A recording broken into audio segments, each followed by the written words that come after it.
Imagine standing in a rainforest, where the air is so hot, it feels heavy in your lungs. The ground beneath your feet is mud. Dark water surrounds you. You can't see more than a few feet ahead. There are no birds singing, no wind, just insects and silence. Then the water moves.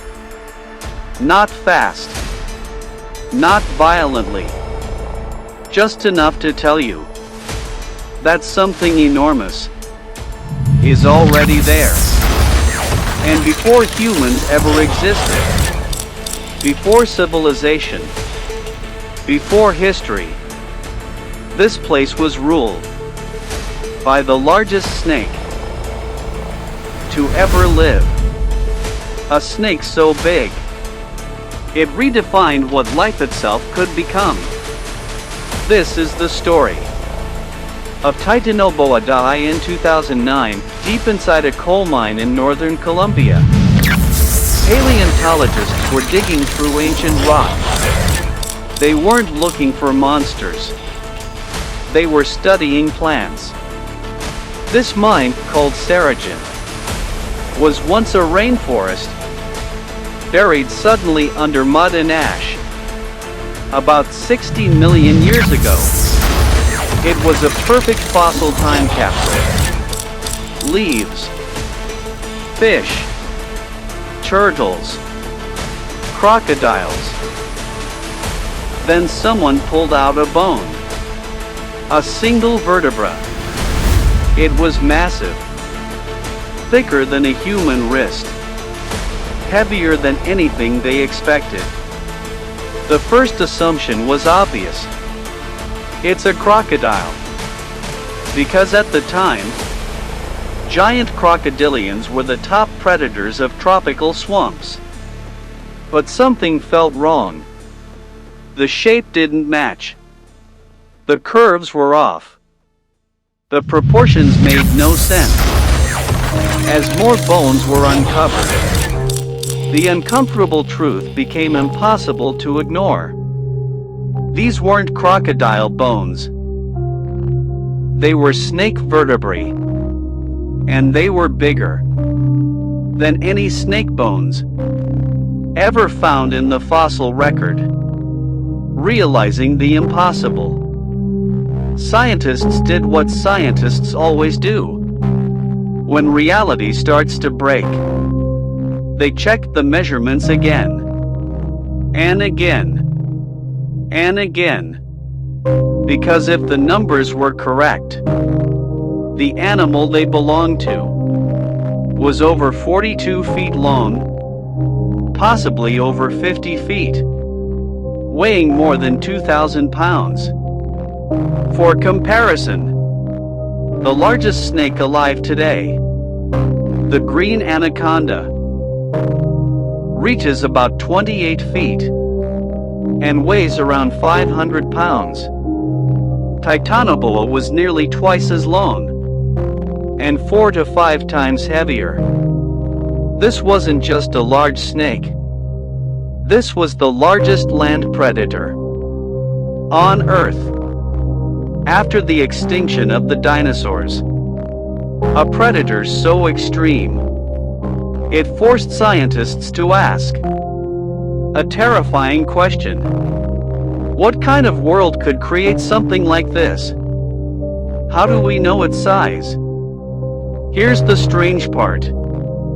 No one ever found a complete Titanoboa skeleton. Just vertebrae.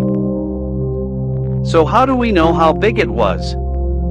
Because modern snakes follow strict biological rules. In snakes, vertebra size scales vary predictably with total body length. Paleontologists measured Titanoboa's vertebrae and compared them to living boas and anacondas. The math was unavoidable. Every calculation pointed to the same conclusion. This snake was not an exaggeration, not a mistake. It was real. And its size wasn't random. It was a climate signal. Stopwatch a planet hotter than anything we know. To understand Titanoboa, you have to forget the modern world. Go back 58 million years to the patience. And patience is where Titanoboa thrived. How Titanoboa hunted. Forget the image of a snake slithering across land. Titanoboa was too heavy for that. On land, its body would drag. Its own weight would work against it.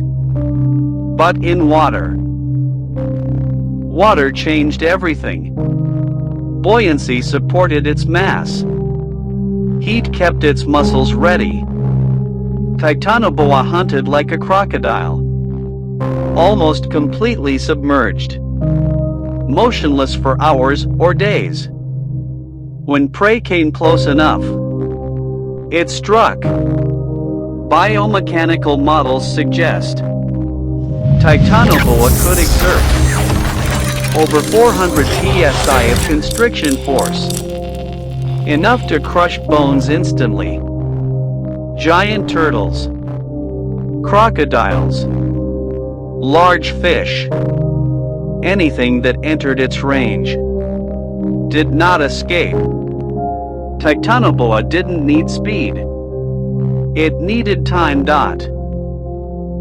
Why Titanoboa? So why isn't it still here? The answer is simple. The planet cooled. Not dramatically. Not suddenly. Just a few degrees. But for a cold-blooded giant, that was fatal. As temperatures dropped, metabolism slowed. Digestion became inefficient. Growth rates collapsed. Hunting success declined. At the same time, mammals were evolving. Warm-blooded, faster, more adaptable. Rainforests dried. Rivers became seasonal. The massive reptiles Titanoboa depended on began to vanish. Titanoboa didn't lose a fight. It lost the climate. And that was enough. Titanoboa should never have existed. It was too big, too heavy, too dependent on a world balanced at the edge.